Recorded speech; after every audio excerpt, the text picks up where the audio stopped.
يعني مش مبرر انك تقول الوقت سرقني. عادل القيم يقول لك امبارح الوقت سرقني. الوقت سرقك؟ طب ما انت اداره ايه بقى؟ ما هي الاداره اصلا المفروض من ضمن عناصرها اداره الوقت، اداره عنصر الوقت. يبقى انت ازاي اداره وتقول الوقت سرقني؟ طب ما هو غلط ان هو سرقك. لازم عندك خطط بديله. وقلت لي كان عندي خطه بديله، بس خطتك البديله فشلت. يعني يعقوبه كان رقم واحد، فشل يعقوبه. موليكا كان رقم اثنين، فشل موليكا. سوزا كان رقم ثلاثه، فشلت سوزا. كان لازم في خمسه وسته وسبعه وثمانيه، كل دي خطط تبقى حاططها. لكن ما تقولش ان الوقت سرقني، عيب تقول الوقت سرقني. وفي قصور في حاجات كتير. لكن بمناسبه بقى حكايه التطوير، وعادل القيعي كان بيقول انا هيبقى احسن تطوير. لما التطوير ده انت ساكت عليه من بدري، ساكت عليه من بدري. عيب لما سان داونز يبقى عنده مدرب للضربات الثابته والمهاجمين والمدافعين والاوت. ليفربول عملها من فتره.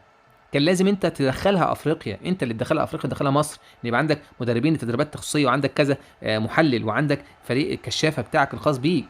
كان لازم انت كاهلي اللي تدخل الحاجات ديت افريقيا، واللي تدخلها مصر. مش تستنى لحد ما غيرك يعملها. دلوقتي بتقول لي سان داونز هو اللي عاملها. شوف سان داونز عنده كم محلل.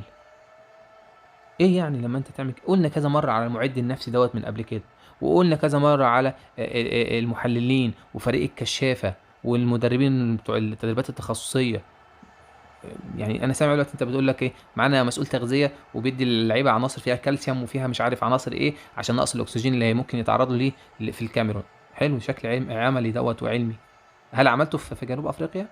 طب هل في جنوب افريقيا كنت محتاج انك تروح مثلا اسبوع بدري عشان تتكيف مع الاجواء؟ طب ما قلتش كده ليه وما طبقتش كده ليه؟ المشكله ان انت في حاجات تقول احنا عارفينها ما بنعملهاش. طب ما بتعملهاش ليه؟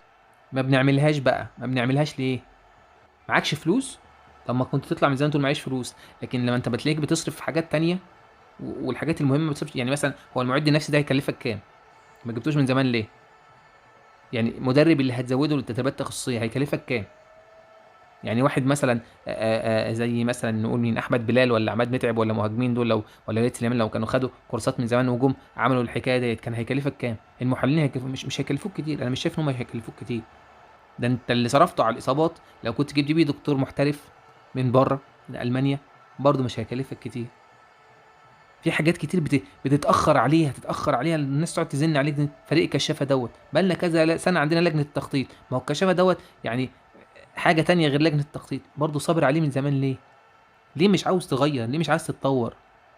حتى في اللبس، يعني اللبس نفسه بتوع صن داونز عندهم ناس متخصصه عشان تشوف اللبس المناسب. احنا اللبس بتاعنا دينا احنا بنشوف بيبقى عامل ازاي.